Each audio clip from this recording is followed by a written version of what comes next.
नमस्ते। नमस्ते। मैं डॉक्टर वैदेही देवधर मैं डॉक्टर संजीवन देवधर आपको नववर्ष की तथा श्री राम नवरात्रि की बहुत बहुत हार्दिक शुभकामनाएं देते हैं। सर्वप्रथम महर्षि वाल्मीकि, प्रभु श्री राम, सीता देवी, लक्ष्मण जी और पवन पुत्र हनुमान, इनके चरणों में हम वंदन करते हैं। राम नवरात्रि के अवसर पर हमारी अल्प बुद्धि से रामायण जैसे महान ग्रंथ पर चर्चा करने का हम प्रयास कर रहे हैं।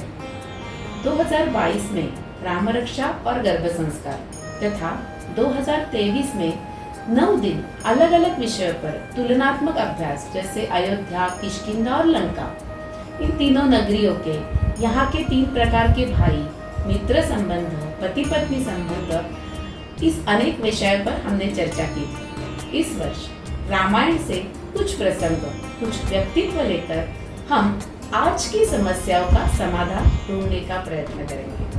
रामायण, महाभारत, भगवत गीता, श्रीमद् भागवत, यह धार्मिक ग्रंथ केवल अध्यात्म के अभ्यासकों के लिए नहीं है, परंतु हमारे भौतिक जीवन में हमें मार्गदर्शक हो सकते हैं। हमारे जीवन का प्रत्येक क्षण, प्रत्येक समस्या में अगर हम इन ग्रंथों का आधार लेंगे तो निश्चित ही हमारा जीवन सफल होगा और हमारे आचार्यों ने लिखे हुए शास्त्रों को हम योग्य पद्धति से कृतज्ञता पूर्वक सच्चे अर्थ में सम्मान देकर उनके चरणों में हमारा प्रणिपात कर सकेंगे। कलयुग है, समस्या तो बहुत है, परंतु हम परिवार संबंधित, चरित्र निर्माण संबंधित, गर्भ संस्कार संबंधित विषय में ही प्रकाश डालेंगे। जैसे रामनवमी 2022 में हमने वंध्यत्व अर्थात आज की इनफर्टिलिटी की चर्चा की थी। रामायण का आधार लेकर राजा दशरथ और तीनों रानियों ने किया हुआ व्रत,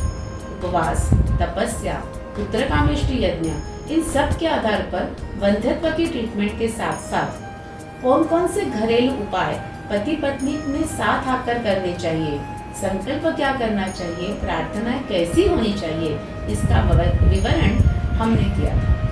महाराज दशरथ और कौशल्या माँ का संकल्प था कि भगवान विष्णु उनके घर में पुत्र रूप में आए और उन्होंने तपस्या करके अपना संकल्प पूर्ण किया।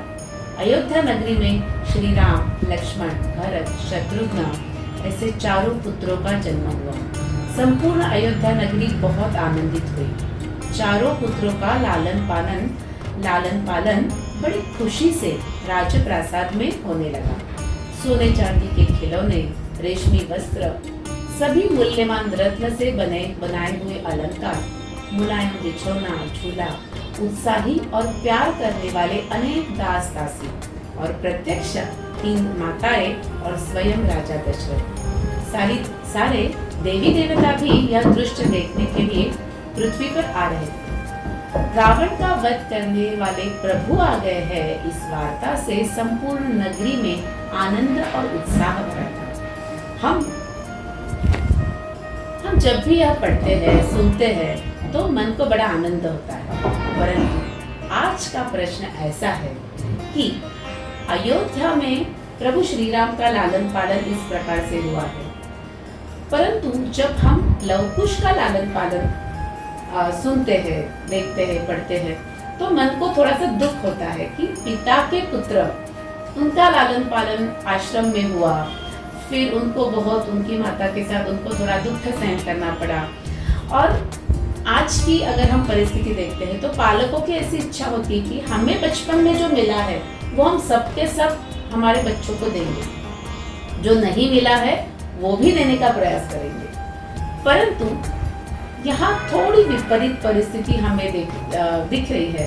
तो लालन पालन करते समय भौतिक सुविधाओं से व्यक्तित्व निर्माण में फर्क पड़ सकता है या नहीं?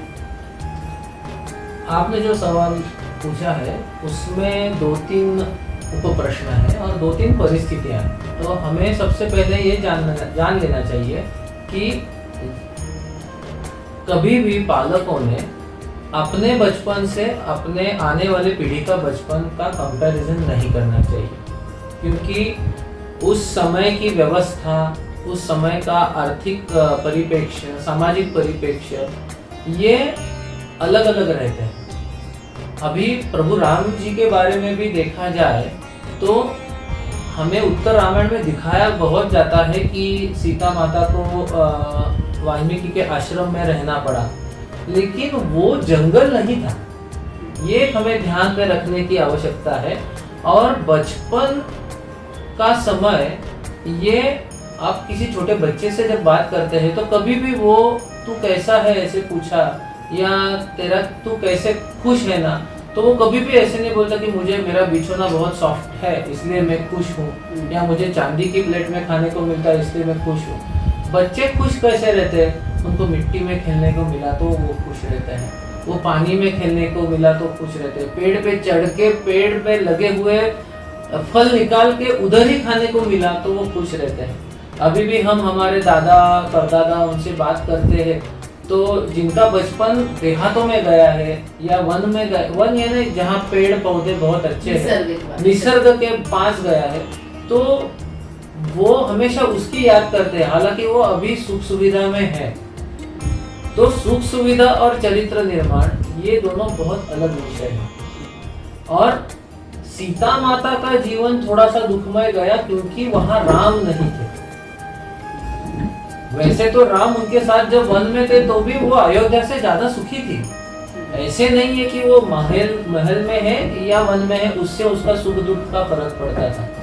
और दूसरा, बच्चों के विकास के लिए उपयुक्त है कौन सी परिस्थिति, वैसा देखा जाए तो बच्चों का विकास परिस्थिति पर बहुत कम निर्भर होता है। वास्तविकता देखी जाए तो वो उपवन में ज्यादा जल्दी विकसित होंगे क्योंकि उसमें स्वावलंबन होगा, उसमें सब खुद के काम खुद करने पड़ेंगे। और बाद में वो एक्चुअली दिखाया है लव कुश ने कि वो गीत में प्रावीण्य है, उनका कलाओं में प्रवीण है, वो बाद में युद्ध कला में भी प्रवीण है, तो उनका विकास तो हुआ है।